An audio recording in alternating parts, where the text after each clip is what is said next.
अगली बार जब भी हम प्रोग्राम करते हैं टाइम पर सही यहाँ पर आना है। अगर अभी से आप पंक्चुअली सीखेंगे तो आगे भी आप पंक्चुअलिटी में रहेंगे। तो गॉड ब्लेस यू। ज्यादा समय नहीं लेते हुए, बाकी बहुत अच्छा हमारे आदरणीय पास्टर कुंचू जी ने सिखाया और उसके बाद देन सरलानी भाई ने अच्छा से सिखाया। आप लोगों को सीखा बहुत कुछ है, आप लोगों ने इसको सीख के अमल भी कर लेना है साथ में। क्रिसमस में आने का आपको एक और मैं छोटा सा एक वचन बोलकर मैं भी खत्म करूंगा, ज्यादा टाइम नहीं, 5 मिनट। देन उसके बाद चाय बन रहा है, चाय बनते बनते मैं खत्म कर दूंगा, बोरिंग नहीं होना है। चाय बन जाएगी तो उसके बाद खाना शुरू करेंगे। ओके, सो रात के समय में 12 बजे तक मैं यही सोचता रहा कि कहां से क्रिसमस का वचन लिया जाए। ये सोच के मैं काफी घूमता रहा वचन के अंदर, बाइबल के अंदर काफी चलता गया और 1 बज गया। तभी भी जाके कोई भी क्लियर नहीं हुआ था कि कहां से वचन को बोला जाए। फिर मैंने बोला भाई लोग आ रहे हैं, ये लोग कर लेंगे एडजस्ट, मैं ऐसे रह जाऊंगा। अभी पीछे खड़ा खड़ा मुझे परमेश्वर ने एक वचन दिया आपके लिए, जिसको बोलने के लिए अभी प्लान बन गया। उत्पत्ति की किताब 3 अध्याय उसका 16 वचन,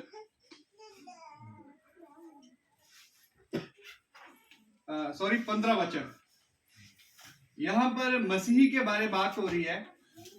आदम और हवा का पहले सृष्टि की गई, पेड़ पौधे, फल, जानवर, पशु पक्षी, जितने भी आप सृष्टि में जो कुछ देखते हैं उसके पहले सारा कुछ बनाया गया आदम और हवा के लिए। बच्चे मुश्किल से 5 मिनट और बस, आपने बहुत अच्छा एडजस्ट किया हमारे साथ। 5 मिनट और करो, आपको अच्छा प्राइस लेके भेजेंगे यार। तो यहाँ पर एक पाप का बारे में हम पढ़ते हैं।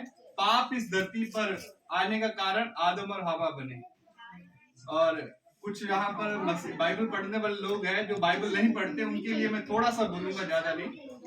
पाप इस धरती पर परमेश्वर की आज्ञा को तोड़कर इस धरती पर पाप आ चुका था। उसका आने का कारण क्या हुआ? आदम और हवा, पहले इंसान का नाम आदम था और उसकी घरवाली का नाम था हवा। ये दोनों ही इस धरती पर पति पत्नी के रूप में सबसे पहले पृथ्वी में यही आए। और ये आने के बाद क्या हुआ? परमेश्वर ने एक वाटिका में उनको छोड़ दिया और एक आज्ञा दी, एक छोटी सी आज्ञा दी कि सारे बाग में आप घूमो फिरो खाओ पियो, बस एक काम तूने नहीं करना है। जो हमारे इंडियन जिस काम को मना करते हैं ना, हमारे इंडियन वही काम सबसे पहले करते हैं। इसके पीछे का लॉजिक क्या है उसको पहले जाके देखते हैं। उन्होंने भी वही काम किया जो परमेश्वर ने मना किया। क्या किया? पेड़, एक बगीचे के अंदर एक ऐसा पेड़ है, उस पेड़ का फल तुम ना खाना, अगर खाएंगे तो मर जाएंगे, ऐसा बोला। उसने जो मना किया परमेश्वर ने, वही जाके उस फल को औरत ने खाया और जाके अपने पति को भी दिया। परमेश्वर की आज्ञा तोड़ी, पाप का इस धरती पर आगमन हो गया। ऐसे पाप आया। अरे ये वचन में पढ़ने के समय में मसीह के बारे में बाइबल कहती है, मैं तेरे और स्त्री के बीच में, तेरे वंश और इस वंश के बीच में बैर उत्पन्न करूंगा, वह तेरे सिर को कुचल डालेगा और तू उसकी एड़ी को डसेगा। सो बहुत से बाइबल विद्वान इस बात को नहीं समझ पा रहे कि ये किसके बारे में बोला गया है।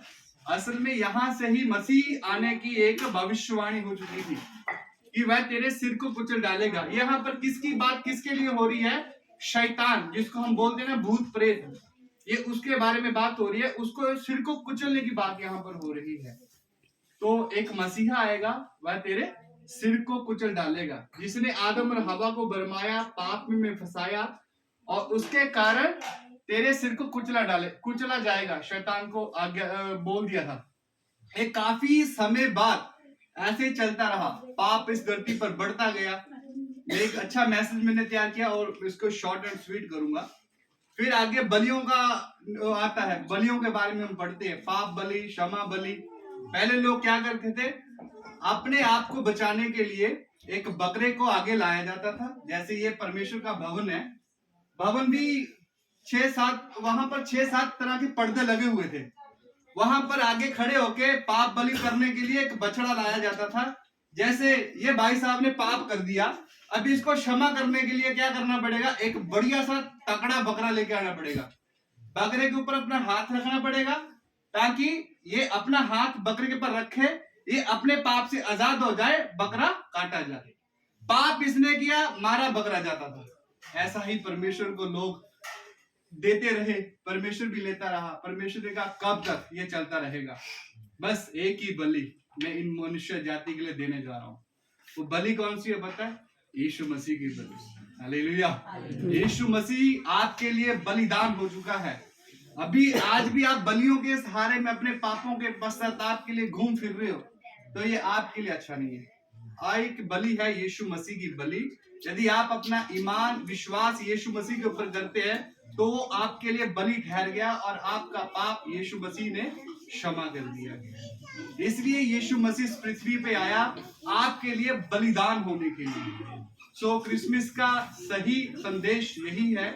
यीशु का जन्म इसलिए हुआ, जैसे भाई साहब ने बोला, परमेश्वर पाप को माफ करने के लिए 1 मिनट का उसका वह कर सकता है, उसने नहीं किया, लेकिन एक अद्भुत तरीके से उसने इस दुनिया पर अपने प्रिय बेटे प्रभु यीशु मसीह को भेजा, उस पर दंड की आज्ञा देके पाप को खत्म कर दिया, और वो हमारे लिए एक बलिदान ठहरा है। और भी काफी सारे बाइबल के वचन हैं, मैं वो सभी आपके आगे नहीं पढ़ना चाहूंगा। बहुत आपने सीखा है। आज इस क्रिसमस के अंदर एक फैसला ले, अपने आप को बदले। यदि आप अपने आप को बदलेंगे नहीं, तो यहाँ पर आने का आपका 1% भी फायदा नहीं है। जैसे कि पाप के बारे में बोला गया, झूठ बोलना, चोरी करना। आज तो झूठ तो आम सी बात है ना। बंदा होता है कहाँ पर है, फोन के माध्यम से मिनट में झूठ बोलता है, भाई मैं वहां पर हूँ, भाई मैं यहाँ पर हूँ। ये छोटी छोटी बातें ना आपको स्वर्ग जाने से रोक सकती है। आज आपके लिए एक मजाक हो सकता है, आज किसी को धोखे में रखने के लिए आपको एक इजी पॉइंट मिलता होगा, लेकिन अगर आप स्वर्ग जाना चाहते हैं, तो आज से आप अपने अंदर से छोटी छोटी बातों को निकालना शुरू करें, और क्रिसमस की आप पर आशीष और बरकत हमेशा के लिए होती रहे। यहाँ पर ही मैं समाप्ति करूंगा। सभी आए हुए अपनी आंखों को बंद करें, हम आखिरी प्रार्थना में जाएंगे। स्वर्गीय पिता, हम धन्यवाद करते हैं इस समय के लिए प्रभु। आपने परमेश्वर अपने वचन को बताने के लिए मदद की प्रभु जी।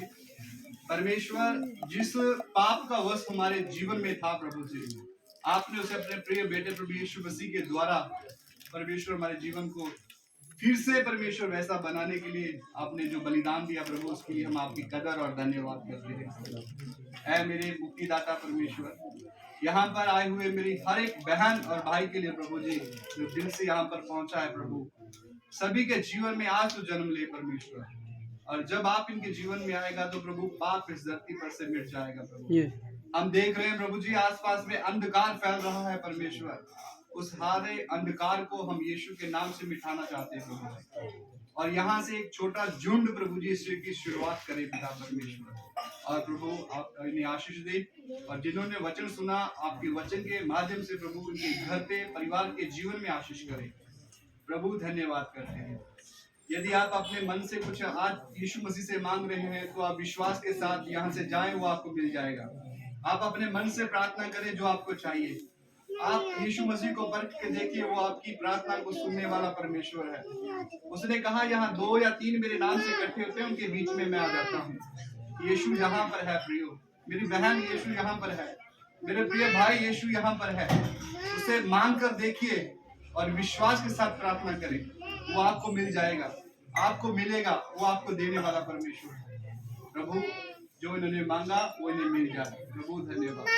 प्रार्थना प्रभु यीशु मसीह के नाम से मांगते हैं, आमीन। अब हमारे परमेश्वर का प्रेम, पवित्र आत्मा की सहभागिता, यीशु मसीह के दूसरे आगमन तक हम सबके साथ, मसीह कलीसियों के साथ सदा सदा तक होती रहे। आमीन, आमीन। सबको जय मसीह।